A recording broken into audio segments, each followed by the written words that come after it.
ఈ యొక్క రాత్రి ప్రతి నెల మరి మీకు మంచి కూడికను ఏర్పాటు చేస్తున్నటువంటి దేవుని సేవకులను బట్టి దేవుడికే మహిమ కలుగును గాక. ఆమేన్. హల్లెలూయా. పోయిన మార్చి నెల 8వ తారీఖు జరిగిందా కానీ మొదటి గురువారం మేము వచ్చాం. అందరికి గుర్తుందమ్మా? వాక్యం గుర్తుంచుకుంటున్నారా? విని విడిచిపెడుతున్నారు. జీవం కలిగినటువంటి దేవుని వాక్యం మనకి జీవాన్ని, శక్తిని ఇవ్వాలంటే మన హృదయాల్లో దాన్ని గుర్తుపెట్టుకోవాలి. దేవుని నామానికి స్తోత్రం. హల్లెలూయా. చూడండి, దేవుడు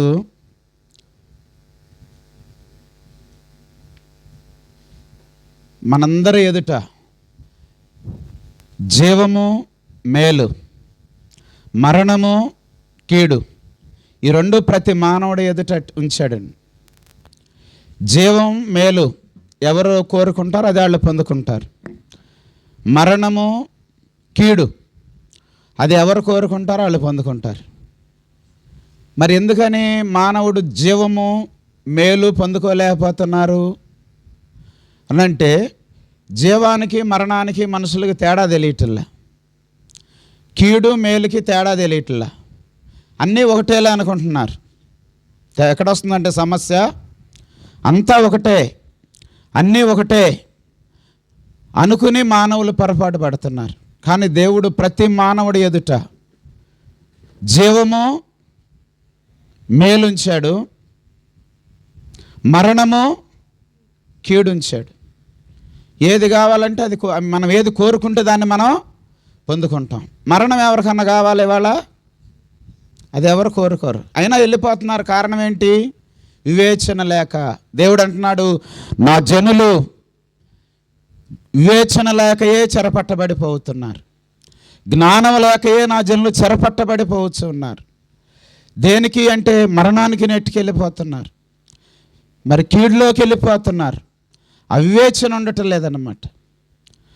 మరి జీవం ఎంతమందికి కావాలి అమ్మ? జీవం మేలు ఎంతమందికి కావాలి?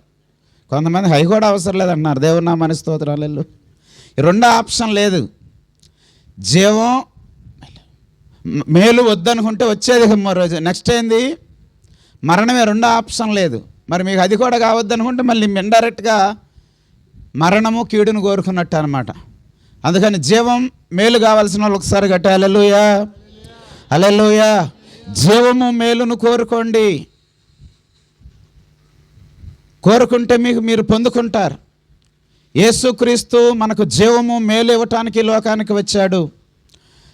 మరి ఈ లోకానికి ఆ మరణము కీడు ఎవరు తీసుకొచ్చారంటే మానవుడే. ఆది మానవుడైనటువంటి ఆదాము దేవుడు ఆజ్ఞను మీరి, దేవుడు ఏది తినొద్దన్నాడో అది తిని పాపం చేసి ఈ కీడును మరణాన్ని తీసుకొచ్చాడు. లేకపోతే మరణం లేదు లోకంలో, కీడు లేదు లోకంలో. దేవుని ఆజ్ఞను అతిక్రమించి వాళ్ళు మరణాన్ని కీడును పొందుకున్నారు. మిగిలిన మనుషులందరికీ కూడా అది సంప్రాప్తమైంది. అట్లాగే ప్రియ దేవుని బిడ్డలారా, ఆ కీడు మరణం ఇప్పుడు ఏలుబడి చేస్తాం.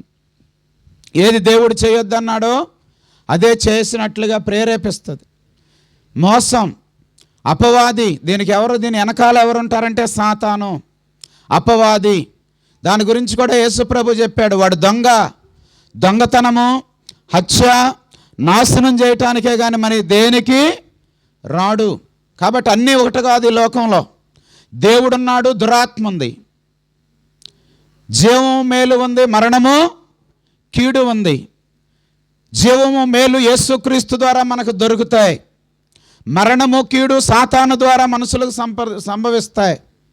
కాబట్టి మరణము కీడు ఏదో, జీవము మేలేదో మనం తెలుసుకుని ఈ లోకంలో మనం నడుచుకోవాలి. దేవుని నామానికి స్తోత్రం. హల్లెలూయా, హల్లెలూయా. ప్రపంచం అంతా కూడా ఎలా ప్రారంభించబడింది, ఎలా ముగించబడిద్ది అనే విషయాలు బైబిల్ గ్రంథంలో తప్ప ఇంకెక్కడా లేవు. ఎవరో చెప్పలేరు కూడా. పరిశుద్ధ గ్రంథమైన బైబిల్ ప్రపంచం ఎలా ప్రారంభించబడింది, సృష్టి ఆరంభం ఏంటి, రేపు సృష్టి ముగింపు ఏంటి, అంతం ఏంటని కూడా యేసు ప్రభు చెప్పేశాడు. కానీ ఇంకెవరో చెప్పలా. ఇప్పుడు అలాగే జరుగుతుంది, అదే నడుస్తూ ఉంది ఈ రోజున. మనం చూసినట్లయితే ప్రియ దేవుని బిడ్డలారా, యేసుక్రీస్తు రాకడ చాలా త్వరలో రాబోతుంది. అది ఇంకా ఆలస్యం చేయక వస్తాడు ఆయన. యేసు ప్రభు రాకడ మొదటి రాకడను ఏమంటారంటే సంఘం ఎత్తబడుట. దేవుని నామానికి స్తోత్రం, హల్లెలూయా. లేకపోతే రహస్య రాకడ. రహస్య రాకడలో ఏం జరుగుద్దంటే సంఘం ఎత్తబడుతుంది. తర్వాత బహిరంగ రాకడ అంటే అందరికీ తెలుసు. ఈ రహస్య రాకడలో అందరూ తెలుసుకోలేరు. యేసుక్రీస్తునందు ఎవరైతే విశ్వాసం ఉంచాడో, మారు మనసు పొంది బాప్తిసం పొంది యేసుక్రీస్తును అంగీకరించారో వారు మాత్రమే ఈ రహస్య రాకడలో ఎత్తబడతారు. దేవుని నామానికి స్తోత్రం, హల్లెలూయా, హల్లెలూయా. ఆ రహస్య రాకడ తర్వాత 7 సంవత్సరాలకి మళ్ళీ బహిరంగ రాకడ వస్తుంది. దేవుని నామానికి స్తోత్రం, హల్లెలూయా. ఈరోజు రహస్య రాకడ వచ్చిందనుకో, రేపు మన వాళ్ళందరూ అనుకుంటారు వీళ్ళు ఏమైపోయారా. మన ఫిలిప్ గారు ప్రార్థన చేసుకునేవాడు. మరి చాలామంది మన గ్రామంలో మారు మనసు పొంది రక్షణ పొందారు. వాళ్ళందరూ ఏమైపోయారు, ఎక్కడికి వెళ్ళిపోయారు వాళ్ళని చాలామందికి అర్థం కాదు. ఎందుకంటే ఆ రహస్య రాకడలో ఆయన కడబోరం శబ్దము ఆయన బిడ్డలకు మాత్రమే వినపడుతుంది. వాళ్ళే మార్పు చెంది మధ్యాకాశానికి ఎత్తబడతారు. దేవుని నామానికి స్తోత్రం, హల్లెలూయా, హల్లెలూయా. అది రహస్య రాకడ. క్రైస్తవులందరూ ఏమైపోయారు అనుకుంటారు వీళ్ళు. ఇక అక్కడి నుంచి వీళ్ళకి స్టార్ట్ అవుద్ది. అయ్యో అందరూ వెళ్ళిపోయారు అనుకోండి, పోనీ మనకి దరిద్రం వదిలిపోయింది, క్రైస్తవ మతం లేదు మనకు అనుకుంటారు కొంతకాలం. ఇక అక్కడి నుంచి వీళ్ళకి శ్రమలు స్టార్ట్ అవుతాయి. భూమి మీద నరకం అనేది అప్పుడు కనపడుతుంది. మొదటి 3.5 సంవత్సరాలు ఒక మాదిరిగా ఉంటుంది. తర్వాత 3.5 సంవత్సరాలు ఇంకా భయంకరంగా ఉంటుంది. అప్పుడు పరిపాలన చేసేది ఎవరంటే క్రీస్తు విరోధి. క్రీస్తు విరోధి ఎప్పుడు ప్రత్యక్షం అవుతాడంటే యేసుక్రీస్తు రాకడ తర్వాత, రహస్య రాకడ తర్వాత క్రీస్తు విరోధి ప్రత్యక్షం అవుతాడు. దేవుని నామానికి స్తోత్రం, హల్లెలూయా, హల్లెలూయా. అమ్మ అందరూ వింటున్నారా గట్టిగా?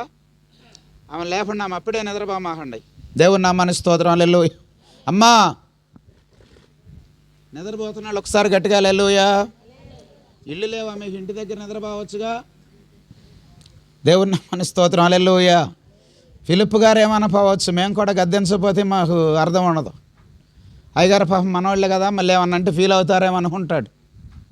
మాకు ఏమి ఉండవు, ఎందుకంటే తర్వాత మీరు వచ్చారని లేతే లేదు. దేవుని నామానికి స్తోత్రం, హల్లెలూయా. అంతేనా? అందుకనే మొత్తం మానేశారని చెప్పమాకండి. దేవుని స్తోత్రం, హల్లెలూయా. అది మీకే నష్టం, మాకు కాదు. మా కోసం కాదు, ఫిలిప్ గారి కోసం కాదు. మీరు దేవుని నమ్మకం మీకోసం. అందరు శ్రద్ధగా దేవుడి వాక్యం వినండి. దేవుని నామానికి స్తోత్రం, హల్లెలూయా. మరి కొన్ని నిమిషాల్లోనే నేను ముగించబోతున్నాను, ఎందుకంటే మీరు కూడా కష్టపడి పనిచేసి వచ్చి ఉంటారు. అందుకని పని భారం బట్టి నిద్ర రావచ్చు, కానీ దేవుడి మాటలు వినండి. ఈ రాత్రి దేవుడు మీతో మాట్లాడుతున్నాడు. ఆమేన్, హల్లెలూయా. ఈ మా మాటలు కాదు, ఈ దేవుని వాక్యం కాబట్టి ప్రతి ఒక్కరు శ్రద్ధగా వినాలి. మా సొంత మాటలు చెబితే ఈరోజు ఈ మీటింగ్ అవసరంలా, ఎప్పుడూ ప్రార్థన అవసరంలా, మీటింగ్లు అవసరంలా. మన సొంత మాటలు చెప్పుకోవటానికి, దేవుని సువార్తను ప్రకటించడానికి మన సమయం, మన బలము, మన శక్తి ఉపయోగించి మనం దేవుడి సన్నిధిలో ఉండాలి. దేవుని నామానికి స్తోత్రం, హల్లెలూయా, హల్లెలూయా. ఈ 7 సంవత్సరాలు ఏం జరుగుద్దంటే అంత్యక్రీస్తు పరిపాలన చేస్తాడు. క్రీస్తు విరోధి వాడు కూడా ప్రజలకు ఎన్నో మహత్కార్యాలు చూపిస్తాడు. అమ్మా మా కళ్ళు అంతేనమ్మా, అయ్యా ఈ లైటింగ్ చూడలేక మూతలు పడుతున్నాయి అంటే చెప్పండి. కళ్ళు మూస్తే నాకు నడవదేక, ఎందుకు పిలిచారయ్యా అయ్యగారిని అంటారా? దేవుని నామానికి స్తోత్రం, దేవుని నామానికి స్తోత్రం, హల్లెలూయా. అమ్మ మీ ఇద్దరు చూడండి, నా వైపు చూడండి. దేవుని నామానికి స్తోత్రం, హల్లెలూయా, హల్లెలూయా. 7.5 సంవత్సరాలు నేనే దేవుణ్ణి, ఇంకా దేవుడు ఎవరు లేరని దేవుణ్ణి కూడా దూషించి తను పరిపాలన చేస్తాడు. ఆయనే అంత్యక్రీస్తు, క్రీస్తు విరోధి. లేకపోతే అయ్యా అక్కడ కూడా కొద్దిగా మాటలు రానే మాకండి దయచేసి. మీరు ప్రార్థనకు వచ్చారు, దేవుడు మిమ్మల్ని దీవించును గాక. మీ మాటలు వినపడినే మాకండి, మీరు ఈ మాటలేనండి, మీరు ధన్యులు. దేవుని నామానికి స్తోత్రం, హల్లెలూయా. దేవుని వాక్యం, దేవుని సన్నిధిని గౌరవించడం మనకి ఎంతో ఆశీర్వాదం అన్నమాట. దేవుని సేవకుడు నిలబడ్డాడు అంటే ఇక్కడ నేను కాదండి, నాకే అర్హత లేదు, ఏ యోగ్యత లేదు. దేవుడు ఎక్కడ నిలబెట్టాడంతే. దేవుని నామానికి స్తోత్రం, హల్లెలూయా. వాక్యమే దేవుడై ఉన్నాడు. వాక్యమే మీతో మాట్లాడుతుంది రాత్రి. దయచేసి ఎక్కడ కూర్చున్న వాళ్ళని నిశ్శబ్దంగా దేవుని వాక్యం వినండి. మన వాళ్ళకి తెలియదు దేవుడు భయం అంటే. దేవుడు భయం అంటే ఏంటంటే దేవుడు వాక్యమే దేవుడై ఉన్నాడు కాబట్టి ఆ వాక్యానికి మనం భయపడాలి, సేవకుడికి భయపడాలి. దేవుని నామానికి స్తోత్రం, హల్లెలూయా. ఎందుకంటే ఆయన ప్రతినిధి. సేవకుడు ఎవరంటే పాస్టర్ గారు అంటే ఆయన ప్రతినిధి. ఆయన ప్రతినిధిగా ఈ రాత్రి మీ మధ్యలోకి నేను వచ్చా. దేవుని నామానికి స్తోత్రం, హల్లెలూయా. కాబట్టి దేవుడి మాటలు శ్రద్ధగా మన వాళ్ళకి భయం తెలియదు కాబట్టి చెప్తున్నా. చాలా భయభక్తులు కలిగి ఉండాలి సేవకుడన్నా దేవుడన్నా కూడా. లేకపోతే మనం నష్టపోయేది మనం, శపించబడతామంట, శాపం వస్తుంది. ఇది ఇంకో మార్గం కాదు, ఇంకోటి కాదు. చాలా పర్ఫెక్ట్గా ఉండాలి. దేవుని నామానికి స్తోత్రం, హల్లెలూయా. భయభక్తులు కలిగి ఉండాలి. నీ భయమే పవిత్రమైంది, అదే నీకు జ్ఞానము, అదే నీకు అన్నీ కూడా ఆశీర్వాదం. దేవుని నామానికి స్తోత్రం, హల్లెలూయా. ఈ 7 సంవత్సరాల కాలంలో భయంకరమైన శ్రమలు వస్తాయి భూమి మీద. వాడు అనేక సూచక్రియలు చేస్తాడు, మహత్కార్యాలు చేస్తాడు. ప్రజలందరూ కూడా అతనే దేవుడు అనుకుంటారు. అతను 666 ముద్ర వేస్తాడు. నొసట మీద కానీ కుడి చేతి మీద కానీ ఆ ముద్ర వేస్తారు. ఇక ఆ ముద్ర వేయించుకున్న వాళ్ళకే క్రయ విక్రయములు చేసే అధికారం ఉంటుంది. అంటే రేషన్ సరుకులు కొనాలన్నా కూడా అది ఉండాలి. ఇంకా వాళ్ళు ఎంతో బాధించబడతారు. ఒకవేళ ఆ సమయంలో కూడా దేవుడు యేసుక్రీస్తు దేవుడని నమ్మి, అయ్యో ఈ శ్రమలు మాకొద్దు, ఇది నరకానికి వెళ్ళిపోతాం, మాకు రక్షణ కావాలి అంటే వాళ్ళకు కూడా రక్షణ వస్తుంది. ఎట్లా అంటే వాళ్ళు చావటానికైనా సిద్ధపడాలి. వాళ్ళ ప్రాణాలు కూడా లక్ష్య పెట్టకుండా దేవుని కోసం చనిపోవటానికి సిద్ధపడితే వాళ్ళకు కూడా రక్షణ దొరుకుద్ది, లేకపోతే రక్షణ లేదు. అలాగా 7 సంవత్సరాలు భయంకరమైనటువంటి శ్రమలు ఉంటాయి. దానికోసం క్రీస్తు విరోధి సిద్ధమవుతున్నాడు. మొన్న మధ్య ప్రపంచ దేశాలన్నీ కూడా ఒక మీటింగ్ పెట్టినాయి. ఏంటా మీటింగు? మతానికి సంబంధించిన మీటింగ్ అది. అన్ని మతాల వారు, క్రైస్తవులు కానీ, హిందువులు కానీ, ముస్లిమ్స్ కానీ, బౌద్ధులు కానీ అందరూ కలిసి సర్వమత సమ్మేళనం.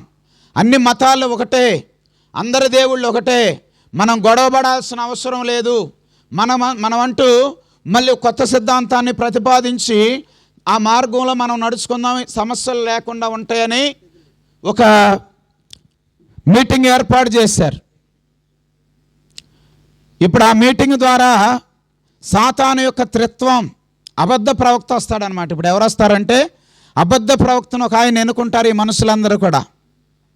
ఆయన అన్నీ ఒకటేలని చెప్తాడు. ఇక ఆయన అది కూడా అన్ని అంటే మరణాన్ని కీడును కలుగు చేసేవాడు కూడా దేవుడే అని చెప్తాడు. మేలు జీవం ఇచ్చేవాడు దేవుడే, మరణాన్ని కీడును కలుగు చేసేవాడు కూడా దేవుడే, ఏదైనా ఒకటేనని చెప్పి మనుషుల్ని మోసం చేస్తారు. కాబట్టి ఈ 7.5 సంవత్సరాలు మనుషులు భూమి మీద ఎన్నో శ్రమలు అనుభవిస్తారు. ఇశ్రాయేలు దేశం ప్రత్యేకంగా శ్రమ అనుభవిస్తుంది. ఎందుకంటే వాడిని ఎదిరిస్తారు. 3.5 సంవత్సరాల తర్వాత 3.5 సంవత్సరాల వరకు వాడే మెస్సయ్య రక్షకుడు నమ్మి 3.5 సంవత్సరాల తర్వాత అతను రక్షకుడు కాదు, ఇతను మోసగాడు అని చెప్పి అతను ఎదిరిస్తారు. అప్పుడు వాళ్ళకి ఇంకా భయంకరమైన శ్రమలు వస్తాయి. వాళ్ళు మొరపెడతారు వెళ్ళి. అప్పుడు దేవుడు ఆలకించి 7 సంవత్సరాలు కరెక్ట్గా రెండవ రాకడ, అది బహిరంగ రాకడ, యూదుల కోసమే వస్తాడు, ఇశ్రాయేలు ప్రజల కోసమే వస్తాడు. అప్పుడు వాళ్ళందరి పక్షాన యాంటీ క్రీస్తు విరోధితో యుద్ధం చేసి అతన్ని జయించి యూదులందరినీ కూడా నిత్యరాజ్యానికి తీసుకెళ్తాడు. అప్పుడు 1000 సంవత్సరాల పరిపాలన భూమి మీద ఉంటుంది. అప్పుడు పరిశుద్ధులందరూ కూడా అప్పుడు గతించబోద్ది అనమాట. అప్పుడు లోకమంతా కూడా అంతమైపోద్ది. పరిశుద్ధులందరూ కూడా 1000 సంవత్సరాలు ఈ భూమి మీద పరిపాలన చేస్తారు యేసుక్రీస్తుతో కూడా. దేవుని నామానికి స్తోత్రం, హల్లెలూయా, హల్లెలూయా. అది యేసుక్రీస్తు నమ్ముకున్న వారికి దేవుడిచ్చేటువంటి ధన్యత. అందుకనే బైబిల్ వచనం రాయబడింది, ఆత్మ విషయమై దీనులైన వారు ధన్యులు, పరలోక రాజ్యం వారిది. నీతి నిమిత్తము హింసించబడేవారు ధన్యులు, పరలోక రాజ్యము వారిది. దేవుని నామానికి స్తోత్రం, హల్లెలూయా. దేవుడి కొరకు హింసలైనప్పుడు, శ్రమైన, కష్టమైన నువ్వు దేవుని కోసం భరిస్తే నిత్యరాజ్యానికి నువ్వు వారసుడవుతావు. ఆమెన్, హల్లెలూయా. అప్పుడు మనుషులందరూ రొమ్ము కొట్టుకుని ఏడుస్తారంట. ఆయన బహిరంగ రాకల్లో మరి ఎంతో భయంకరమైనటువంటి దేవుని ప్రభావాన్ని చూసి, దేవుని మహిమను చూసి, అయ్యో యేసుక్రీస్తుని మేము నమ్ముకోలేకపోయాం, ఆయన ప్రభావం ఏది నుంచి మేము తప్పుకోలేమని ఏడుస్తారంట. రొమ్ము కొట్టుకుని ఏడుస్తారు భూజనులందరూ కూడా. ఆయన అంగీకరించిన ప్రజలందరూ కూడా, ఆయన తెలుసుకొని ప్రజలందరూ కూడా ఎంతో రొమ్ము కొట్టుకుని ఏడుస్తారు. ఇప్పుడు మనం దేవుడు, ఇదిగో దేవుని వాక్యమే దేవుడు, ఆయన ప్రభావం గలవాడు, ఆయన మహిమ కలిగిన వాడు అని చెప్తే మనోళ్ళు దాందేముందని అనుకుంటారు చాలామంది తెలియక. ప్రియ దేవుని బిడ్డలారా, నరకం ఉంది, పరలోకం ఉంది, డైరెక్ట్గా మనుషులు చూసి వచ్చిన వాళ్ళు ఉన్నారు చాలామంది. ఒక ఆయన యవనస్తుడు భయంకరమైనటువంటి వ్యాధి, ఆ వ్యాధి చేత కాళ్ళు చేతులు పనిచేయలేదంట, ముందు చేతులు పనిచేయలేదంట, కొన్ని రోజులు కాళ్ళు పనిచేయలేదంట. ఇక పూర్తిగా మంచం మీద ఉన్నాడు. 15 సంవత్సరాలు అతనికి మంచం మీద ఉన్నాడు. ఇక తల్లి ప్రార్థన చేస్తుంది. ఒకరోజు 4 గంటల సమయంలో ఆయన ప్రాణం పోతుందన్నమాట. తెలుస్తుంది ఆయనకి ప్రాణం పోయి ఎక్కడికి వెళ్ళిందంటే డైరెక్ట్గా నరకానికి, పాతాళ కింద భూమి అగాధానికి దిగెళ్తుందంట. అగ్ని జ్వాలల ఆ ఆత్మను ఆకర్షిస్తున్నాయి. చూడండి, మనుషులు చనిపోతే ఎలా ఉంటుందంటే ఇలాగే ఉండిద్ది. ఈ ఆత్మని అగ్ని జ్వాల లాక్కెళ్ళిపోతున్నాయంట. ఆ ప్రాణము అగాధంలోకి వెళ్ళిపోతూ ఉందంట. ఈయనేమో ఏడుస్తున్నాడు, అయ్యో అయ్యో అని ఏడుస్తూ ఉన్నా కూడా ఎక్కడ ఆగతల్లా. ఆ అగ్ని జ్వాలను ఆయన ఆకర్షించి అగాధానికి తీసుకెళ్ళిపోయినాయంట. అక్కడ ఒక నరక ద్వారం ఉంది. ఇక్కడ భయంకరమైనటువంటి రాక్షసుల్లాగా ఉన్నటువంటి ఒక దురాత్మ ఆయన కనబడి సంకిళ్ళేసి లాక్కెళ్తుందంట. ఈయనేమి ఏడుస్తున్నాడు. లోపల చూశాడంట, ఆ ద్వారం లోపల ఇంకా భయంకరమైనటువంటి దురాత్మ ఉందంట. అక్కడ అగ్నితో నిండిపోయింది. ఇక దాంట్లో పడితే అంతే కథం జీవితం. ఆయనకు అర్థమైపోయింది. అప్పుడు కేకలేస్తున్నాడు, అయ్యా నన్ను రక్షించు రక్షించు రక్షించని.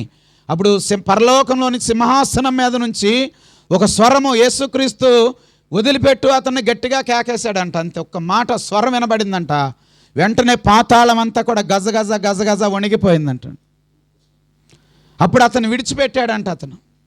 ఈయన ఆత్మ వచ్చి మరలా దేహంలోకి వచ్చేసి భయపడిపోతున్నాడు, వణిగిపోతున్నాడు గజగజ. పక్కన నాయనమ్మ కూర్చుని ఉందంట. నాయనమ్మ, అమ్మేది, అన్నయ్యేడే అని అడుగుతున్నాడంట. మీ అమ్మ ప్రార్థన చేస్తుందయ్యా నీకోసం గదిలో. అన్నయ్యేడంటే డాక్టర్ని తీసుకురాటాకి వెళ్ళాడు నీకోసం అన్న. అమ్మో నా ప్రాణం పోతుంది, మీరు ఎక్కడికి వెళ్ళొద్దు, నా ప్రాణం పోతుంది, ఇక నా వల్ల కాదు, నేను బ్రతకను అంటున్నాడంట. మరలా ఇంతలోకే తన ఆత్మ వెళ్ళిపోయిందంట. మళ్ళీ అదే అగాధంలో నుంచి వెళ్ళిపోతూ ఉందంట. మరలా అగ్ని జ్వాలలు అతను ఆకర్షిస్తున్నాయంట. మరలా అతను పట్టుకున్నాడు. ఇక నరకంలో పడదోయటానికి రెడీగా ఉన్నాడు. ఈయన ఏడుస్తూ ఉన్నాడు. మరలా సింహాసనం మీద నుంచి దేవుని స్వరం వినబడింది. వెంటనే అతన్ని వదిలేశారు. మళ్ళీ వచ్చింది ప్రాణం ఆయన దేహంలోకి. అప్పుడు గజగజ వణిగిపోతున్నాడు. అమ్మో నా దగ్గరే ఉండండి, ఎక్కడికి వెళ్ళొద్దు అంటున్నాడు. అయినా కూడా మరలా ప్రాణం పోయింది. మరలా అగ్ని జ్వాలలు లాక్కెళ్ళిపోయినాయి. సాతాను అగ్నిగుండంలో పడదోయటానికి లాక్కెళ్ళిపోతా ఉన్నాడంట. మూడోసారి కూడా యేసు ప్రభు కేకేగానే ఈయన విడిచిపెట్టేశారు. అప్పుడు ఆయన ఆత్మ మరలా ఆయన దేహంలోకి వచ్చిందంట. అప్పుడు ఆ మూడోసారి ప్రియ దేవుని బిడ్డలారా వచ్చిన తర్వాత ఆయనకి బలం వచ్చింది. ఇక అతను చనిపోలేదు. ఆయన ఇప్పుడు 15 సంవత్సరాల పిల్లాడప్పుడు ఆ సాక్ష్యం ఇప్పుడు గుర్తు చేసుకుంటా ఆయన దేవుని సేవ చేస్తున్నాడు. చాలా వృద్ధాప్యంలో 70 సంవత్సరాల వయసు వచ్చింది ఆయనకి. ఇప్పుడు ఆ జరిగిన ఆ సంఘటన ఇప్పుడు గుర్తు చేసుకున్నా కూడా ఈయన వణుకు వచ్చేస్తుందంట. ఆయన నరకాన్ని దేవుడు తప్పించి ఆ నరకం నుంచి, ఆ మరణం నుంచి, రెండో మరణం, నరకం అంటే అగ్నిగుండం అంటే, దాని నుంచి దేవుడు నన్ను తప్పించాడని దేవుని కోసం బ్రతికి సేవ చేస్తున్నాడు ఆయన. దేవుని నామానికి స్తోత్రం. హల్లెలూయా, హల్లెలూయా. కాబట్టి దేవుని మాట విని దాని ప్రకారం ఎవరైతే నడుచుకుంటారో ఈ లోకంలో వారు నిత్య జీవాన్ని స్వతంత్రించుకుంటారో, జీవము మేలు వారు స్వతంత్రించుకుంటారు. ఎవరైతే ఆయన మాట వినలేదో, ఏ మతం కానీ, ఏ కులం, ఏ భేదం లేదు. యేసు ప్రభు ఏ కులాన్ని మతాన్ని ప్రాపగండ చేయటానికి లోకానికి రాలా. ఒకటే కులం, విశ్వాసులు అవిశ్వాసులు, నీతిమంతులు అవినీతిమంతులు, ఈ రెండే ఉంటాయి. అంతేగాని దేవుని దృష్టిలో ఏ కులం లేదు, ఏ మతం లేదు. మన వాళ్ళు చాలామంది తెలియక ఆయన అపార్థం చేసుకుంటున్నారు. నిత్య జీవాన్ని ఇవ్వటానికి యేసుక్రీస్తు లోకానికి వచ్చాడు. ఆమేన్, హల్లెలూయా. కాబట్టి ఆయన ఎంతో మహిమ కలిగి దేవుడిగా ప్రత్యక్షం అవబోతున్నాడు. యెషయా గ్రంథంలో ఒక మాట చూద్దాం, చూడండి. యెషయా గ్రంథం 2వ అధ్యాయం 17వ వచనంలో, యెషయా గ్రంథం 2:17. అప్పుడు నరుల అహంకారము అణగదొక్కబడును, ఆ, ఆ, ఆ. విగ్రహములు బొత్తిగా నశించిపోవును. యెహోవా భూమిని గజగజ వణికింప లేచినప్పుడు ఆయన భేకర సన్నిధి నుండి, ఆయన ప్రభావ మహాత్మ్యము నుండి మనుషులు కొండల గుహల్లో దూరుదురు, నేల బొరియుల్లో దూరుదురు. ఆ దినమున యెహోవా భూమిని గజగజ వణికించ లేచినప్పుడు ఆయన భేకర సన్నిధి నుండి, ఆయన ప్రభావ మహాత్మ్యము నుండి కొండల గుహలోను బండబేటల్లోను దూరవలన ఆశతో నరులు తాము పూజించుటకై చేయించుకున్న వెండి విగ్రహములను, సువర్ణ విగ్రహములను, ఎలుకలకును గబ్బిలములకు పారవేయుదురు. దేవుని నామానికి స్తోత్రం. హల్లెలూయా. ఇక్కడ మనం చూసినట్లయితే దేవుడు నియమించిన ఆ దినమున ప్రతి మానవుడికి, ప్రపంచానికి ఒక రోజు దేవుడు నియమించాడు. ఆ దినమున నరుల అహంకార దృష్టి అణగద్రొక్కబడును, మనుషుల గర్వము తగ్గించబడును. ఆ దినమున యెహోవా మాత్రమే ఘనత వహించును. దేవుని నామానికి స్తోత్రం. హల్లెలూయా, హల్లెలూయా. ఆ రోజున దేవుడు మాత్రమే ఘనత వహిస్తాడు. ఇక ఎవరు కూడా ఆయనతో సమానమని, ఈ దేవుడు ఆ దేవుడు అని ఎవరు చెప్పలేరు. చూసిన వాళ్ళంతా నోటి మాట రాదికన ఫలానా ఆయన ఈయనకి సమానం అనలేరు. కారణం ఏంటో తెలుసా? ఆయన ఆ రోజు ఘనత వహించబోతున్నాడు. దేవుని నామానికి స్తోత్రం. హల్లెలూయా. అందుకనే బైబిల్ గ్రంథం చెప్తుంది, దేవుడు ఎవరు? నీలాగా నాలాగా ఒక మనిషి. ఆయన మనుష్య రూపంలో ఈ లోకానికి వచ్చాడు, అంతే. ఆయన సింహాసనం, ఆకాశమైన సింహాసనము, భూమి ఆయన పాదపీఠము. మనం కట్టిన ఉద్దేశించిన ఇల్లు ఏ పాటిది అంటున్నాడు దేవుడు. సముద్రం నీళ్లు, మనం సముద్రం చూస్తే మనం గజ వణిగిపోతాం, మనం దాన్ని ఎంతో భయపడతాం. కానీ సముద్రంలో నీళ్ళన్నీ ఆయనకు చారైనాయి అంట. దేవుని నామానికి స్తోత్రం. హల్లెలూయా. సముద్రంలో నీళ్ళు ఎన్ని అయినాయి అమ్మ? దేవుడు చారతో కొలిస్తే ఓ చారుడైనాయి. భూమిలో మొన్నంతా కూడా ఆయన కొలిస్తే ఒక గిద్దడు అయిందంట. దేవుని నామానికి స్తోత్రం. హల్లెలూయా. ఎంత అయిందండి భూమిలో మొన్న? ఒక గిద్దడు అయింది. దేవుడు ఎంత ఉంటాడో మీరు ఆలోచన చేయండి. దేవుని నామానికి స్తోత్రం. హల్లెలూయా.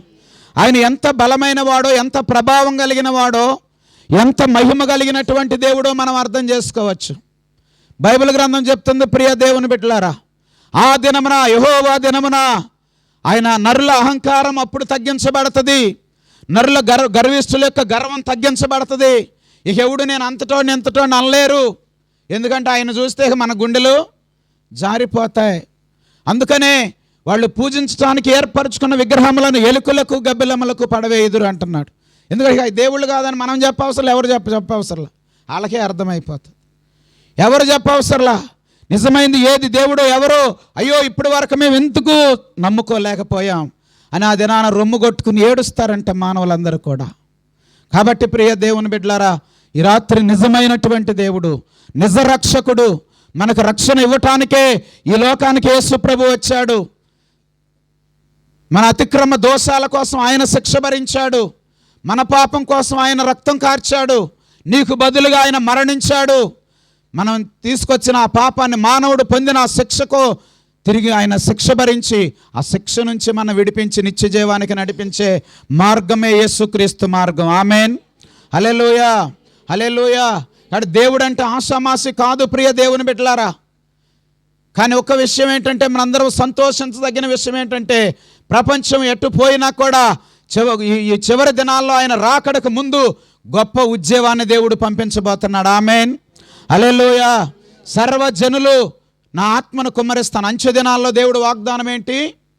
సర్వజనుల మీద నా ఆత్మను నేను కుమ్మరిస్తాను, మనుషులందరి మీద ఆత్మను కుమ్మరిస్తాను అంటున్నాడు. మీ పిల్లలు ప్రవచిస్తారు, మీ యవనస్తులు దర్శనాలు చూస్తారు, మీ వృద్ధులు కలలు కంటారు. పనివారి మీద, పనికత్తెల మీద నా ఆత్మను కుమ్మరిస్తాను. ఆమేన్. హల్లెలూయా. ప్రపంచమంతా కూడా ఎక్కువ పర్సెంట్ అన్నమాట గొప్ప ఉద్యమం రాబోతుంది. ప్రజలందరూ కూడా దేవుణ్ణి నమ్ముకొని యేసుక్రీస్తును రక్షకుడుగా అంగీకరించే దినాలు రాబోతున్నాయి. ఆమేన్. హల్లెలూయా, హల్లెలూయా. కాబట్టి ప్రియ దేవుని బిడ్డలారా, ఆ దేవుని యొక్క రక్షణను పొందుకోవటానికి, ఆయన మాట వినటానికి, ఆయన మార్గంలో నడవటానికి మనం నేర్చుకుంటే ఎంతో ధన్యులం ఈ రాత్రి. దేవుని నామానికి స్తోత్రం. హల్లెలూయా. దేవుని వాక్యం చూసినట్లయితే ఎఫెసీయులకు రాసిన పత్రిక చూడండి. ఎఫెసీయులకు రాసిన పత్రిక 4వ అధ్యాయం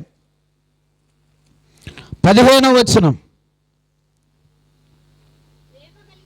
ప్రేమ కలిగి సత్యము చెప్పుచు క్రీస్తు వలె ఉండుటకు మనం అన్ని విషయముల్లో ఎదుగుదుము. దేవుని నామానికి స్తోత్రం. హల్లెలూయా.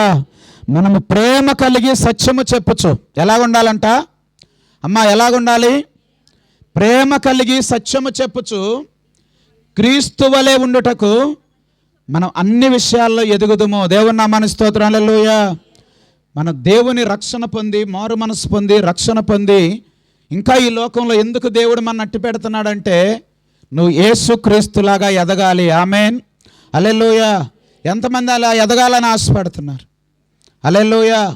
ఎలా ఉండాలంటే దేవుని బిడ్డగా ప్రేమ కలిగి సత్యము చెప్పుచు క్రీస్తు వలె ఉండుటకు మనం అన్ని విషయముల్లో ఎదుగుదాము. దేవుని నామానికి స్తోత్రం. హల్లెలూయా. ప్రేమ కలిగి సత్యము చెప్పుచు, ప్రేమ కలిగి సత్యము చెప్పుచు. అబద్ధం అనేది ఆడకూడదు. ఈ రోజున చాలామంది క్రైస్తవులు కూడా అబ్రహామే అబద్ధం ఆడాడని అంటారు కొంతమంది. అంటే సమర్థించుకుంటారు. అది దేవుడికి ఇష్టమా అమ్మా? ప్రేమ కలిగి సత్యము చెప్పుచు. చాలామంది కుటుంబాల్లో నువ్వు ఒక్కదానివే రక్షించబడ్డావు, ఇక అంతే. భర్త మారు మనసు పొందడు, భార్య మారు మనసు పొందదు, లేకపోతే పిల్లలు మారు మనసు పొందరు. ఎందుకంటే ఒక ఆయన అడిగాడంట, అయ్యా మీ ఆవిడ చక్కగా ప్రార్థనకు వస్తుంది, చాలా భక్తిపరురాలు, పరిశుద్ధాత్మను పొందుకుంది, మంచి ప్రార్థన చేస్తుంది, మీరు కూడా రండి చర్చికి అన్నాడంట. పాస్టర్ గారు కనపడ ఆయనకి. ఆమెను బట్టే నేను చర్చికి రావట్లేదండి అన్నాడంట. దేవుని నామానికి స్తోత్రం. హల్లెలూయా. ఏమన్నాడు ఆయన? ఆమెను బట్టే నాయ్ గారు నేను చర్చికి రాంది, ఆమె భక్తిని బట్టే నాయ్ గారు. ఏంటయ్యా బాగానే ఉంటుంది కదా అంటే, బాగానే ఉంటుంది కదా అంటే ఏముందయ్యా ప్రార్థన? సాయంత్రానికి లేకపోతే తెల్లారగట్ల వేసి భయపెడతామే, అంతే ఏముండదు ప్రార్థన. స్తోత్రం స్తోత్రం స్తోత్రం హల్లెలూయా హల్లెలూయా అనదంటే ఈ దడుచుకుంటాడంటే. పగలంతా కూడా ఏం చేస్తుందో తెలియదు, భర్త వచ్చేసరికి ప్రార్థనలో ఉంటుందంట. ఇక ఆడి మంచినీళ్ళు లేదు, అన్నం లేదు, నొప్పు లేదు, ఏదైనా కేకేస్తే ప్రార్థనలో ఉన్నానంట. పగలంతా ఏం చేసా? ఉదయకాలం లేచిద్ది, మళ్ళీ ఇక నిద్ర ఉండదు వీళ్ళకి. ఈ తెల్లారగట్టు ఈయనకి నిద్ర ఉండదు. స్తోత్రం స్తోత్రం స్తోత్రం అనగానే ఆడి భయం వేసిపోతుంది. అది దురాత్మ అండి. అదేంటంటే భ్రమపరిచే ఆత్మ. ఇక అవి పట్టుకుంటే ఇంకేమొస్తాడు భర్త? కాదా, మన ఫలములు ఫలించాలి. ఎందుకంటే దేవుడి ప్రేమ ఏమంటున్నాడు ఇక్కడ వాక్యం? అమ్మ వాక్యం ఏమంటుంది? ప్రేమ కలిగి సత్యము చెప్పుచు క్రీస్తు వలె ఉండుటకు మనం అన్ని విషయాల్లో ఎదుగుదాము. దేవుని నామానికి స్తోత్రం. హల్లెలూయా. చూడండి, చివరి దినాల్లో మనం ఎంత ధన్యులం అంటే క్రీస్తు వలెను మార్పు చెందటానికి పరిశుద్ధాత్మ కార్యముని జీవితంలో జరిగించబోతున్నాడు. ఆమేన్. హల్లెలూయా. యేసు క్రీస్తు వలె ఉంటాం మనం ఆయన రాకడలో. క్రీస్తు వలె శక్తిమంతులుగా, క్రీస్తు వలె పరిశుద్ధులుగా, క్రీస్తు వలె నీతిమంతులుగా, క్రీస్తు వలె మహిమ కలిగిన బిడ్డలుగా మనం ఉండబోతున్నాం. ఆమేన్. హల్లెలూయా. ఎంతమంది సంతోషం లేదు? అందరూ నిద్రపోతున్నారు. క్రీస్తు వలె అన్నా లేదు అమ్మ, అంతేనా? మరి ఎలా ఉండాలి మీరు? దేవుని నామానికి స్తోత్రం. హల్లెలూయా. అదే మనకు కావలసిన పరిపూర్ణత. క్రీస్తు వలె ఎదగాలి మనం. దేవుని నామానికి స్తోత్రం. హల్లెలూయా. సత్యం, ప్రేమ కలిగి సత్యము చెప్పుచు క్రీస్తు వలె ఎదుగుదాము. మనం అన్ని విషయముల్లో క్రీస్తు వలె ఎదుగుదాం. ఏ సేవకులైనా లోపం ఉంది, ఏ మానవుళ్ళైనా లోపం ఉంటుంది, కానీ యేసుక్రీస్తులో లోపము లేదు. ఆయన పరిపూర్ణుడు. అందుకని ఆయన అంటున్నాడు, మీ పరలోకపు తండ్రి పరిపూర్ణుడు గనక మీరును పరిపూర్ణులుగా ఉండెదరు. ఆమేన్. హల్లెలూయా. లోపం లేని వారిగా ఉంటారు మీరు కూడా. అలాగ మీరు ఎదుగుతారు, అలాగ మీరు అభివృద్ధి చెందుతారు. దేవుని నామానికి స్తోత్రం. హల్లెలూయా హల్లెలూయా. కాబట్టి ప్రియ దేవుని బిడ్డ, ఎదగాలి మనం. క్రీస్తు వలె అన్ని విషయాల్లో ఉండటానికి మనం నేర్చుకోవాలి. అలాంటి భయం కలిగి మనం ఉండాలి పరిపూర్ణంగా. దేవుని నామానికి స్తోత్రం. హల్లెలూయా, హల్లెలూయా. ఆయన పరిపూర్ణుడు, మన కూడా పరిపూర్ణులుగా మార్చేస్తాడు దేవుడు. పరిశుద్ధులుగా, నీతిమంతులుగా ఆ శక్తిని దేవుడిస్తాడు. ఒకవేళ నీకు చాలదు, నువ్వు జీవించలేవు. చాలామంది ఏమంటారు, నేను ట్రై చేస్తున్నానయ్యా అలాగే ఉండాలి, నేను ప్రయత్నం చేస్తున్నా, నేను ప్రయాసపడుతున్నా, నేను ప్రార్థన చేస్తున్నా. మనం వల్ల కాదు. కానీ ప్రభువా, మనం ఏం చేయాలంటే పరిశుద్ధంగా జీవించే శక్తి నాకు దయచే. ఆమేన్, హల్లెలూయా. నేను పరిశుద్ధంగా ఉండలేను, నేను నీతిమంతుడిగా ఉండలేను, నేను యథార్థవంతుడిగా ఉండలేను. కానీ నీతిమంతుడిగా, పరిశుద్ధుడిగా, యథార్థవంతుడిగా జీవించే శక్తి నాకు దయచేయమని నువ్వు అడిగితే దేవుడు నీకు ఆ శక్తిని ఇస్తాడు. ఆమేన్, హల్లెలూయా, హల్లెలూయా. దేవుడు శక్తిని మనం పొందుకోవాలి. ఎదగాలి అనే ఆసక్తి కలిగి నువ్వు ఉంటే, అభివృద్ధి చెందాలనే ఆసక్తి నువ్వు కలిగి ఉంటే నీకు దేవుడు తప్పకుండా ఆ శక్తిని ఇస్తాడా? ఎవడా? మనలో లోపం లేకుండా అడగాలి, దాన్ని కోరుకోవాలి. అప్పుడు ఏ శరీర క్రియ అయినా, ఏ కోపమైనా, ఏ ద్వేషమైనా, ఏ పగ అయినా జయించి దేవుని బిడ్డలుగా మనం జీవిస్తాం. ఆమేన్, హల్లెలూయా, హల్లెలూయా. కాబట్టి ప్రేమ కలిగాడు. ఒక ఊరిలో ఒక ఆయన ఉద్యోగానికి వెళ్ళాడు, ఒక పట్టణానికి. అమ్మా ఏనండి, ఒక పట్టణానికి ఉద్యోగానికి వెళ్ళాడు, ఆ వ్యాపారం నిమిత్తం వెళ్ళాడు. ఆయన వ్యాపారం చేసుకుని బయలుదేరి ఇంటికి వచ్చేటువంటి సమయానికి నడుచుకుంటూ వస్తున్నాడు. మధ్యలో వర్షం పడిందంట, బాగా పెద్ద వర్షం వచ్చింది. ఇతను ఏం చేశాడంటే ఒక ఇంటికి వెళ్ళి ఆ ఇంటి పంచన నిలబడ్డాడు. నిలబడి వర్షం వెలిసినాక వెళ్దాం అనుకున్నాడు. అంతలోకి ఆ ఇంటి ఆయన కారు వేసుకొచ్చాడు. ఆయన ఇంట్లోకి వెళ్తే చూస్తే పంచలో ఈయన నిలబడి ఉన్నాడు. ఎవరెక్కడ అన్నాడు. అయ్యా వర్షం పడుతుంది, వచ్చాను. వెళ్ళిపోయి, ఇక్కడ నుంచునే ప్లేస్ కాదు ఇది, ఎవరు పడితే వాళ్ళు వచ్చి నుంచునే ప్లేస్ కాదు, నువ్వు వెళ్ళిపోమని చెప్పి వాచ్మెన్ చెప్పి అతన్ని గెంటిచ్చేసాడంట. ఈయన బాధపడతా ఇక ఆ వర్షంలో తడుచుకుంటా ఇంటికి వెళ్ళిపోయాడు. ఆయన ఎక్కడుంటే మళ్ళీ ఎవరేమంటారో, ఇక ఎందుకులే వాళ్ళ పంచక మనం వెళ్తామని ఆయన వెళ్ళిపోయి ఇంటికి వెళ్ళిపోయాడు తడుచుకుంటా. ఎక్కడో దూరాన ఉన్న ఒక పూరి గుడిసెలో ఆయన ఉంటున్నాడు, అరణ్య ప్రదేశంలో. కొన్ని రోజుల తర్వాత ఈ వ్యక్తి, ఈ ధనవంతుడు, చాలా గొప్ప ధనవంతుడు ఆయన తన ఫ్రెండ్స్తో కలిసి ఆ అడవిలో వేటాడటానికి వెళ్ళాడంట. దేవుని నామానికి స్తోత్రం. హల్లెలూయా. వేటాడటానికి వెళ్ళాడు, అందరు కలిసి వెళ్ళారు, ఏమీ దొరకటలేదు. అంటే తలోక వైపు వెళ్ళి, నేను ఒక్కడినే వెళ్తాను, మీరు ఇటు వెళ్ళండి అన్నాడు. వాళ్ళు అటు వెళ్ళారు, ఆయన అటు వచ్చాడు. ఈ అడవిలో తిరిగి తిరిగి దారి మరిచిపోయాడు ఆయన. ఎంత తిరిగినా అడవే కనపడుతుంది, కానీ ఇక రోడ్డు ఏమీ తెలుసుకోలేకపోతున్నాడు ఆయన. తిరిగి తిరిగి ఒక పూరిల్లు కనపడింది, ఆ పూరింట్లోకి వెళ్ళాడు సాయంత్రానికి. ఏమొక్క జంతువు కూడా ఆయన దొరకలా వేటాడదామంటే. పూరింటి కనపడితే అక్కడికి వెళ్ళాడంట. ఆ ఇంట్లో ఉన్నటువంటి ఆయన పిలిచాడు, చక్కగా మంచి భోజనం పెట్టాడు, మంచి ఆహారం ఇచ్చాడు. అయ్యా రాత్రి అంతా ఇక్కడే ఉండండి, ఉదయకాలం మీ మార్గం చూపిస్తాను ఎదురుగానన్నాడు. చక్కగా రాత్రి పడుకున్నాడు. ఉదయం లెగవగానే ఇంకా ఈయన చాలా మర్యాద చేశాడు, టిఫిన్ అన్నాడు, అన్నీ పెట్టాడు. వెళ్తూ ఉంటే అప్పుడు అన్నాడంటే ఈయన, అయ్యా కొన్ని సంవత్సరాల క్రితం మీ ఇంట్లో పంచన నేను వర్షం వస్తే నిలబడితే మీరు నన్ను బయటికి గంటిచ్చేశారు. గుర్తుపెట్టాడు ఈయన, బయటికి గంటిచ్చేశారు, నేనే ఆయన్నే అన్నాడంట. అనగానే ఈయన అంటున్నాడు, ఈయన అనుకున్నాడు చాలా సంతోషంతో. ఈయన అన్నాడంటే ముందు, అయ్యా మంచి భోజనం పెట్టావు రాత్రి, ఇప్పుడు కూడా మంచి ఆతిథ్యం ఇచ్చావు, ఇదిగో ఈ డబ్బులు తీసుకోమని డబ్బులు ఇస్తున్నాడంట. అయ్యా డబ్బులు తీసుకొని, అయ్యా మీలాంటి వాళ్ళ దగ్గర నేను డబ్బులు తీసుకోకూడదంటే ఇంకా సంతోషపడి, నా ఎంతటోడు లేడని. మీలాంటి వాళ్ళ దగ్గర నేను డబ్బులు తీసుకోకూడదు అయ్యగారు, నేను తీసుకోనయ్యా, ఈ సహాయం ఏముందలే అంటున్నాడంట. అబ్బాయి నా ఎంతటోడు లేడు అనుకున్నాడు ఇతను. నాకు ఆ గౌరవం ఇస్తున్నా అంటే నేను గొప్పవాడిని అనుకున్నాడంట. అంతలోకి ఆయన అన్నాడు, అయ్యగారు ఫలానా కొన్ని సంవత్సరాల క్రితం మీ ఇంటి దగ్గర పంచలో నుంచి నువ్వు నన్ను బయటికి గంటించి ఆ వ్యక్తిని నేనే అన్నాడు. దేవుని నామానికి స్తోత్రం. హల్లెలూయా. అప్పుడు ఈయన ముఖంలో ఇక నెత్తురు చొక్క లేదా, ఎంతో దుఃఖపడ్డాడు, ఎంతో బాధపడ్డాడు. లేదా అప్పుడు వరకు నేను గొప్పవాడిని అనుకుంటున్నాడు.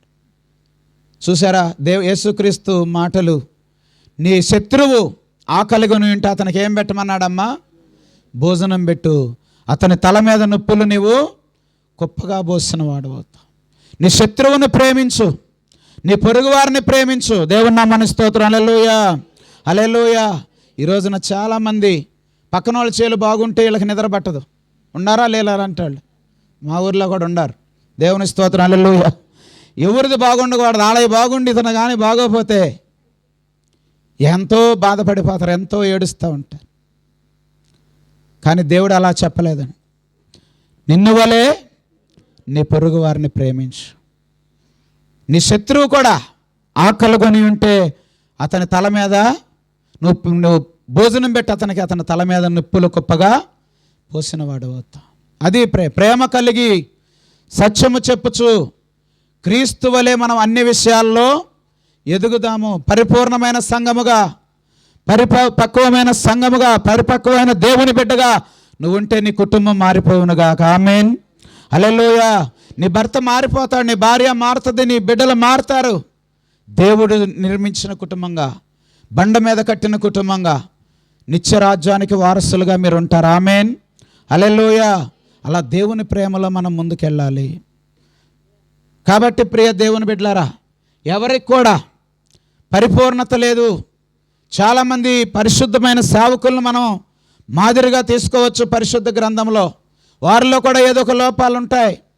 పౌలు గారు ఎంతో భయంకరమైన సేవకుడు, మరి ఎంతోమందిని హింసించాడు. కానీ పరిశుద్ధాత్మ ద్వారా పట్టబడి దేవుని సేవకు వచ్చాడు. ఆయన కూడా ఎంతో అనుభవం కలిగిన 14 పత్రికలు రాశాడు పరిశుద్ధ గ్రంథంలో. కానీ తీర్పు జరుగుతున్నప్పుడు, ఒకరోజు తీర్పు జరుగుతూ ఉంటే ఆయనకి పట్టుకుని ప్రధాన యాజకుడు అన్నాడు, అతని నోటి మీద కొట్టండి అన్నాడు. ఆయన ఏమల్లా, నేను కేవలం ఇప్పటి వరకు మంచి మనస్సాక్షి గలవాడిని నడుచుకుంటున్నాను అన్నాడు, అంతే పౌలు గారు. అప్పుడు ప్రధాన యాజకుడు వచ్చి అంటున్నాడు, అతని నోటి మీద కొట్టండి అన్నాడు. నోటి మీద కొట్టగానే ఈయన అంటున్నాడు, సున్నం కొట్టిన గోడ దేవుడు నిన్ను కొట్టును అన్నాడు. ఎందుకన్నాడు ఆ మాట? ఎందుకన్నాడు? తీర్పు తీర్చడానికి కూర్చున్నవాడు అతని మీద నేరమేంటో రుజువైన తర్వాత తీర్పు చెప్పాలి, కొట్టాలన్నా శిక్షించాలన్నా. కానీ ఇతను ఏమన్నాడు? రుజువవల ఏమి నేరస్తుడని విచారణ జరుగుతుంది, అయినా కూడా కొట్టమన్నాడు. అందుకని అధికారంతో ఆయన అడిగాడు అన్నమాట పౌలు గారు. నీకేంటి అధికారం, నన్ను ఎందుకు కొట్టమన్నావు అని అడుగుతున్నాడు. ప్రధాన యాజకుడిని కూడా ఏమన్నాడు? సున్నం కొట్టిన గోడ దేవుడు నిన్ను కొట్టును అంటున్నాడు. తర్వాత అంటున్నాడు, అయ్యా ఈయన ప్రధాన యాజకుడని నాకు తెలియలేదు, నన్ను క్షమించండి, దేవుడు అధికారిని దూషించొద్దు అన్నాడు. కాబట్టి ప్రజల అధికారిని మనం దూషించకూడదు అన్నాడు. కాబట్టి అవసరమైతే ఎలాంటి పరిస్థితులైనా ఒకవేళ మనం ఓర్పు సహనము కోల్పోతామే, కానీ యేసుక్రీస్తు ఏ లోపము లేనివాడిగా మనుషులందరి మధ్యలో ఆయన రుజువు చేయబడ్డాడు. ఆమేన్, హల్లెలూయా. ఆయనకు స్వరూపము లేదు, సొగస్సు లేదు, ఏమీ లేదు. ప్రియ దేవుని బిడ్డలారా, భయంకరముగా తీర్పు అంటే ఆయన మీద నేరము రుజువు గాక మునిపే, రుజువు ఎవడో చేయలేకపోయినా కూడా ఆయనకు శిక్ష విధించారు. అయినా కూడా ఆయన అడిగాడా తిరిగి? నోరు తెరవలేదా ఏ ప్రేమ, పలుకలేదా ఏ ప్రేమ, నోరు తెరువ.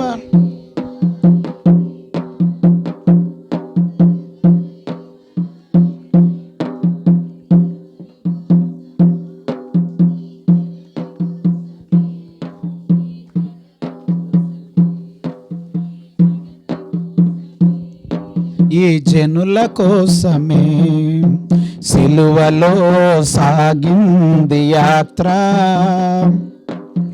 కరుణామయుని దయగల పాత్ర. సిలువలో సాగింది యాత్ర, కరుణామయుని దయగల. ఎవరు హింసించినా, తీర్పు తీర్చకుండానే ఆయన కొట్టినా తిరిగి ఆయన మాట్లాడనే, అదే ప్రేమ, ఓర్పు, సహనం, దీర్ఘశాంతం కలిగిన వాడే దేవుడు. దేవుని నామానికి స్తోత్రం. హల్లెలూయా, హల్లెలూయా. ఆయన గుణలక్షణాలే ఇవన్నీ కూడా: ప్రేమ, సంతోషం, సమాధానం, దీర్ఘశాంతం, దయాళుత్వం, మంచితనం, సాత్వికం, ఆశానిగ్రహం, విశ్వాసం. ఇవన్నీ కూడా ఆయన గుణలక్షణాల ప్రియ దేవుని బిడ్డలారా. అందుకని ఆయన నోరు తెరవలేదు హింసించిన.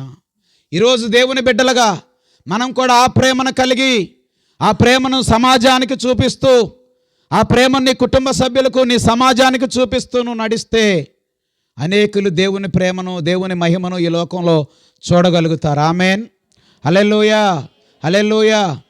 ఏ సేవకుడు అయినా కూడా పరిపూర్ణమైనటువంటి ప్రేమను చూపించలేకపోయారు. యేసుక్రీస్తు మనకు ఆ ప్రేమను చూపించాడు.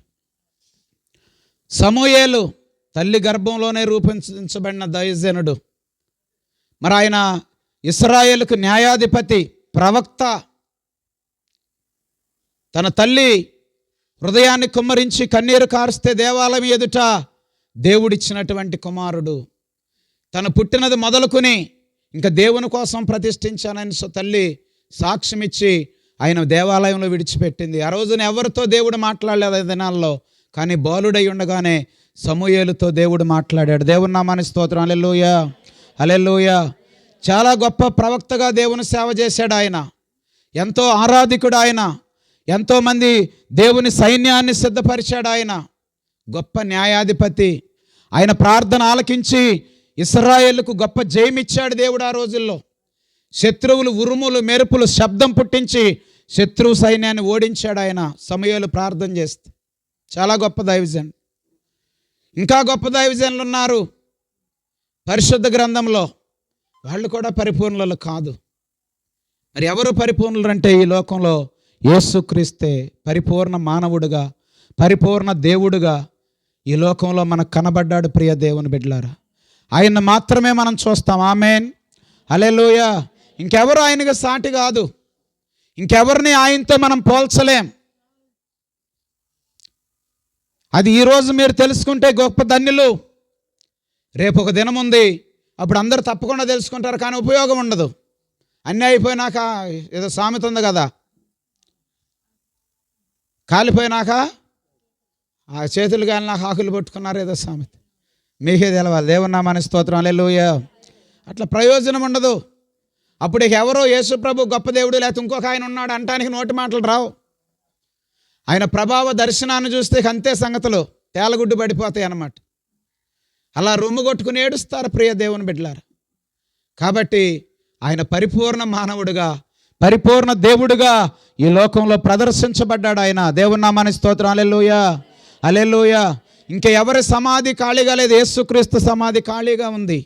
ఎందుకంటే ఆయన 3వ దినాన తిరిగి లేచాడు, మరణాన్ని జయించాడు. దేవుని నామానికి స్తోత్రం. హల్లెలూయా. మరణాన్ని మృతి చేసిన వాడు, అధికారం కలిగినటువంటి దేవుడు. మరణం బంధించి ఉంచుట అసాధ్యం. ఆయన్ని బంధించలేక పునరుద్ధానుడిగా ఈ లోకాన్ని, పాపాన్ని జయించి తిరిగి లేచాడు. ఆమేన్, హల్లెలూయా. అలాగే దేవుని బిడ్డలుగా మనం లేవాలి. అందుకనే బాప్తిసం, మరణం పునరుద్ధానానికి సాదృశ్యమే బాప్తిసం. ప్రియ దేవుని బిడ్డలారా, దేవుని నామానికి స్తోత్రం. హల్లెలూయా. బాప్తిసం అంటే అర్థం ఏంటి? నీ పాపాలు ఒప్పుకొని విడిచిపెట్టి యేసుక్రీస్తు రక్తములో కడగబట్టానికి ముద్రగా, అంటే నీ పాప క్షమాపణ కోసం ముద్రగా నువ్వు నీళ్ళలో మునిగి బాప్తిసం తీసుకుంటున్నావు. నువ్వు ముంచబట్టం అనేది సమాధి చేయబట్టం. అంటే పాప విషయంలో నువ్వు చనిపోయావు, నీ పాపముల చేత నువ్వు చనిపోయావు. మరలా తిరిగి లేపబట్టం, కొత్త పేరుతో కొత్త పేరుతో తిరిగి నూతన జన్మగా లేపబడ్డావు. నూతనంగా జన్మించిన వ్యక్తిగా నువ్వు లేపబట్టం అనేది బాప్తిసం. అది పునరుద్ధానానికి సాదృశ్యంగా ఉంది. దేవుని నామానికి స్తోత్రం. హల్లెలూయా, హల్లెలూయా. అదే బాప్తిసం అన్నమాట. అంటే తిరిగి లేపబడుతున్నావు. నీ పాపం విషయంలో నువ్వు చనిపోయావు, సమాధి చేయబడ్డావు, తిరిగి పరిశుద్ధుడిగా, నీతిమంతుడిగా లేపబడుతున్నావు. ఆమేన్, హల్లెలూయా, హల్లెలూయా. ఒకడు కొత్తగా జన్మించితే కానీ దేవుని రాజ్యానికి వారసుడు కానేనరు. కొత్తగా జన్మించిన వారు ఎవరు ఈ లోకంలో? దానికి కూడా మన వాళ్ళు డూబ్ పెట్టేశారు. ద్విజుడు అన్నారు. ద్విజుడు కొత్తగా జన్మించిన, 2వ జన్మ ఎత్తిన వాడు ద్విజుడు అంటే. బైబిల్ అంటుంది కొత్తగా జన్మించితేనే దేవుని రాజ్యానికి వారసుడు. కొత్తగా జన్మించడం అంటే అర్థం ఏంటంటే పాపం విషయంలో చనిపోయి నీతి విషయంలో తిరిగి లేవనెత్తబట్టమే కొత్తగా జన్మించడం. అంతేగాని 2వ జన్మ ఎత్తటం అంటే ఏదో జంజం వేసుకోవటం, మన పురోహితులు చేసే ఆచారాలు కాదు. దాని ద్వారా ఎవడు కొత్తగా జన్మించడు. ఎందుకంటే వాళ్ళు మళ్ళీ పాతగానే ఉంటున్నారు. ఒక జంజమే కనపడుతుంది, లేకపోతే వాళ్ళకు కొన్ని మంత్రాలు నేర్చుకుంటున్నారు, బీడీలు తాగుతున్నారు, మందు తాగుతున్నారు, మంత్రాలు చదువుతున్నారు. దేవుని నామానికి స్తోత్రం, హల్లెలూయా. అన్నీ ఉంటున్నాయి. అంటే నూతన జన్మ కాదు. దేవుని బిడ్డలుగా ఒకడు కొత్తగా జన్మించడం అంటే ఇక మీదట అతను పాపం విషయంలో చనిపోయాడు, పరిశుద్ధుడిగా నీతిమంతుడిగా తిరిగి బ్రతకాలి. ఆమేన్, హల్లెలూయా. అందుకే దేవుని వాక్యం చెప్తుంది, ప్రేమ కలిగి సత్యము చెప్పుచు క్రీస్తు వలె ఉండుటకు మనం అన్ని విషయములలో ఎదుగుదాము. అది దేవుని వాక్యం చెప్తుంది. ప్రేమ కలిగి సత్యము చెప్పుచు, పాపంలో ఉండొద్దు, ఇకన అపరిపూర్ణతలో ఉండొద్దు, ఇకన రోజు రోజును నూతన వ్యక్తిగా మార్చబడు. ఆమేన్, హల్లెలూయా. రోజు రోజు మేల్కొని ప్రార్థించు, ఒక కొత్త వ్యక్తిగా నిన్ను దేవుడు మార్చివేస్తాడు. ఆమేన్, హల్లెలూయా, హల్లెలూయా. కొత్తగా జన్మిస్తే కానీ ఆయన రాజ్యానికి అది అర్థం అన్నమాట. మన వాళ్ళు తెలియక వాటికి ఏదో పేర్లు పెట్టారు. చూడండి, హిందూ ధర్మశాస్త్రం ప్రకారం ఎవడో పరలోకానికి వెళ్ళడు. ఎందుకంటే ఆడు పిల్లిగానో కుక్కగానో దేనితోనో పుడతాడు అని అంటారు. దానికి ఎన్నో చెబుతారు. డైరెక్ట్గా పరలోకానికి వెళ్తున్నారని ఎవరికి తెలియదు, ఎవరు చెప్పలేరు.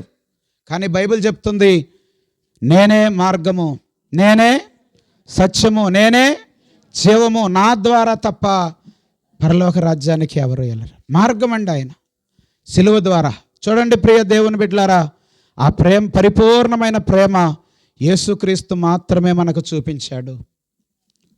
ఆ ప్రేమ కలిగి సత్యము చెప్పుచు మనం కూడా ఎలా ఉండాలన్నాడు? క్రీస్తు వలె మనం ఎదగాలి. ఆమేన్, హల్లెలూయా. సాధ్యమా కాదా? చెప్పండి, సాధ్యమా కాదా? మనుషులకు అసాధ్యమే. యేసుప్రభు అన్నాడు, మనుషులకు అసాధ్యమే, కానీ దేవునికి సమస్తము సాధ్యమే. ఎట్లా సాధ్యం అంటే ప్రార్థన ద్వారా సాధ్యం. ప్రభువా, నేను పరిశుద్ధంగా ఈ లోకంలో జీవించాలి. ఆమేన్, హల్లెలూయా. నీతిమంతుడిగా, నీతిమంతురాలుగా, యథార్థమైనటువంటి భక్తితో నేను బ్రతకాలి అంటే నీకు సాధ్యం అది. ఆమేన్, హల్లెలూయా. దేవుడు ఇస్తాడా ఇవ్వడా? తప్పకుండా. మార్పు మనలో కొత్తగా జన్మించినటువంటి వ్యక్తి నువ్వు బాప్తిసం ద్వారా అలాంటి క్రియలు కలిగిన విశ్వాసిగా నువ్వు ఉంటావు. ఆమేన్, హల్లెలూయా, హల్లెలూయా. ప్రాచీన జీవితం మనం సమాధి చేయబడింది, నూతన వ్యక్తిగా నువ్వు తిరిగి లేపబడుతున్నావు. ఆమేన్, హల్లెలూయా, హల్లెలూయా. అదే మార్పు చెందటం, అదే మారు మనస్సు, అదే నిజమైనటువంటి పశ్చాత్తాపం. దేవుడు బోధించింది అదే మనకి. పరిశుద్ధాత్మ దేవుడు మనలో క్రియ జరిగించేది కూడా అదే. ఆ మార్పు ఇవ్వటానికే పరిశుద్ధాత్మ దేవుడు ఈ లోకంలో క్రియ చేస్తున్నాడు. ఆమేన్, హల్లెలూయా, హల్లెలూయా. కాబట్టి ప్రియ దేవుని బిడ్డలారా, యేసుక్రీస్తు పరిపూర్ణమైనటువంటి దేవుడు, పరిపూర్ణమైన మానవుడు. ఎంతమంది భక్తులైనా లోపం ఉండొచ్చు, ఎవరో పరిపూర్ణులు కాదు, ఆయనే మనకు మాదిరి. ఆమేన్, హల్లెలూయా.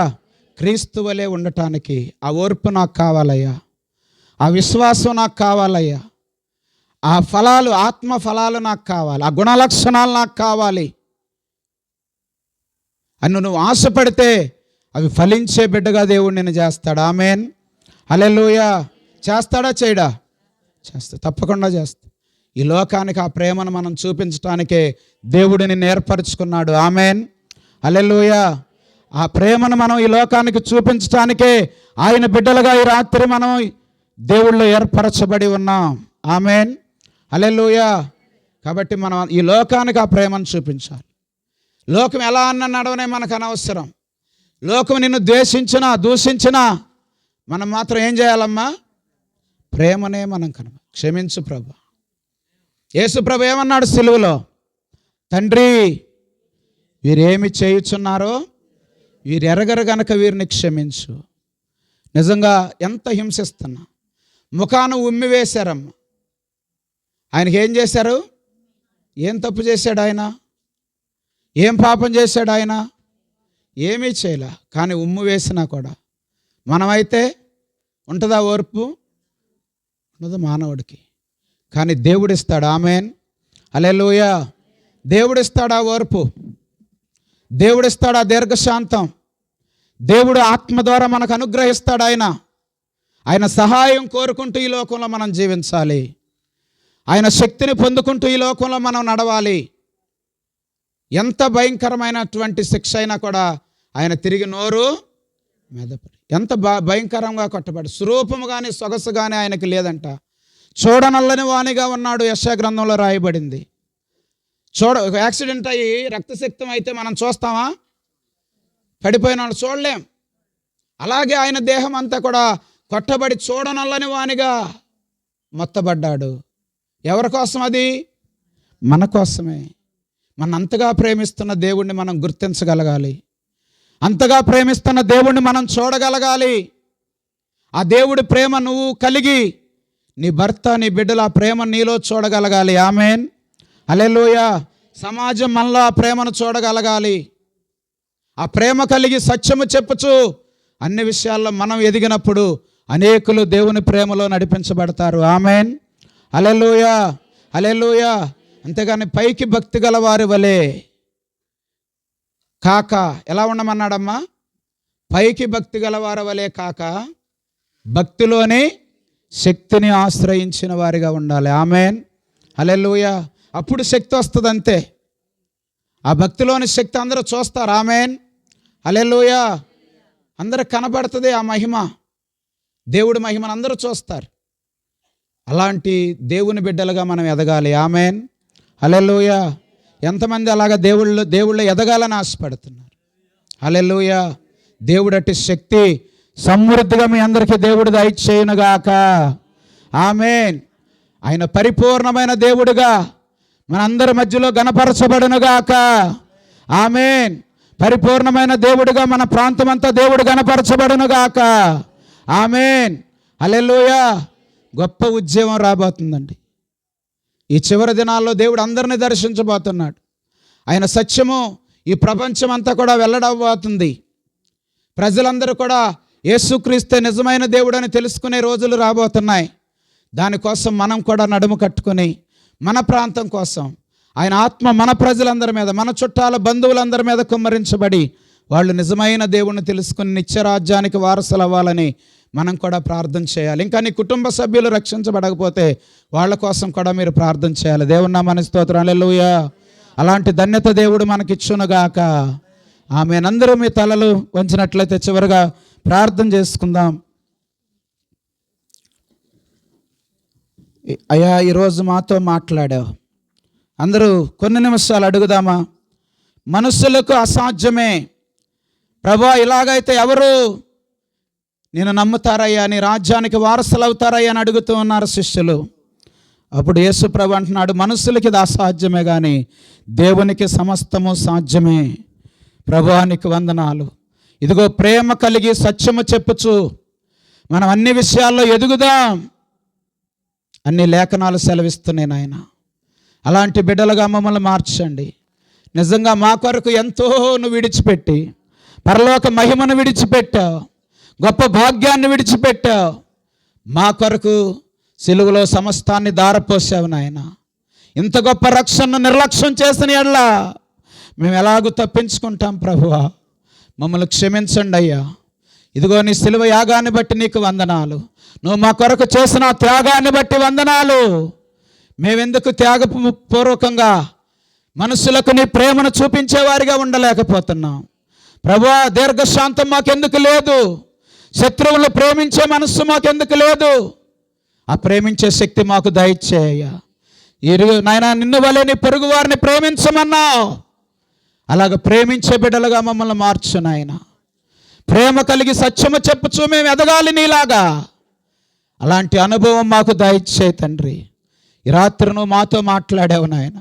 నువ్వెంత ప్రభావం గల దేవుడు అయ్యా, ఎంత మహిమ గల దేవుడు నాయన.